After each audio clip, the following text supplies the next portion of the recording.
munaasabadan oo lagu soo dhaweynayay hirgelinta nabadda iyo isdhexgalka bulshada degmada Warshiq ee gobolka Shabeellaha Dhexe iyo sidii looga qayb qaadan lahaa horumarka degmadaasi oo uu soo qaban qaabiyay maamulka degmada Warshiq ee gobolka Shabeellaha Dhexe oo kaashanaya ururka haweenka gobolka kaasi ay ka soo qayb galeen mas'uuliyiin ka tirsan maamulka Hirshabeelle iyo qaybaha bulshada ayaa lagu qabtay xarunta degmada Warshiq ee gobolka Shabeellaha Dhexe gudoomiyaha maamulka degmada Warshiq ee gobolka Shabeellaha Dhexe Axmed Xuseen Axmed Shiidka ayaa ku booriyay bulshada ku nool degmada Warshiq inay ka shaqeeyaan nabadda iyo horumarka degmada horumarka ay ku taabsanayso iyo hamiga ay leedahay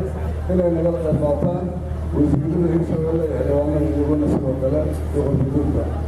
salaam kadib mudane wasiir soo dhawow waxaan ilaahay arrimaha halkuma jiro gudoomiyaha hore maaliyadda iyo arrimaha bulshada إيمان ليكر يقوم بالبنات سنوات إيمان دوستا لعاوة قال إيمان تاعي وبوسو دوينا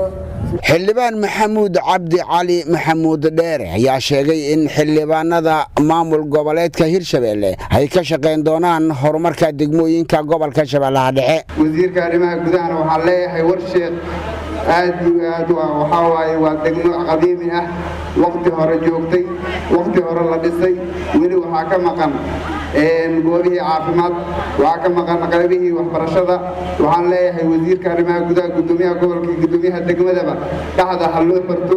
annaguna hadii aan nahay xildhibaanada waxaan ka shaqeynaynaa nabadgelyada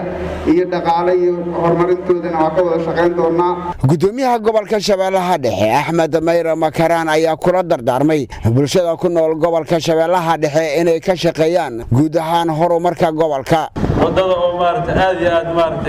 culays badan oo ka jiro waxaan rajaynaynaa hadii ayadana aan sidaan u dadaalno horna u socono inaan haduu Ilaahay yiraahdo aan gaari doono wadadan aan hagaagsan doono waana la gaara haduu Ilaahay wax walba la hamiyo ama lagu talagalo dadka haday iskaashtaan wax bay qabsan karaan dadka qurba joogta oo degmada cadaalad degmada Warshiq waxu qabteen waa uga mahad celinayna kuwa hadda u soo wada inay wax ka qabtaan ama hadda u soo heelana waxa leena soo dhawaada wasiirka arrimaha gudaha maamulka dawlad goboleedka Hirshabeelle Maxamed Cali Caadle ayaa ka hadlay howlaha horumarineed ee ka jira dawlad goboleedka Hirshabeelle waqti gudoomiyaha oo sheegay oo xagga degmada horumarkeeda waxaan rabaa horta Hirshabeelle waa meesha ugu maamulada jira maamulka ugu da'yar waana maamulka ugu xoog badan oo ugu socod badan xaqiiqatan marka la yiraahdo Muuse Cismaan Abtow telefishinka qaranka Soomaaliyeed Muqdisho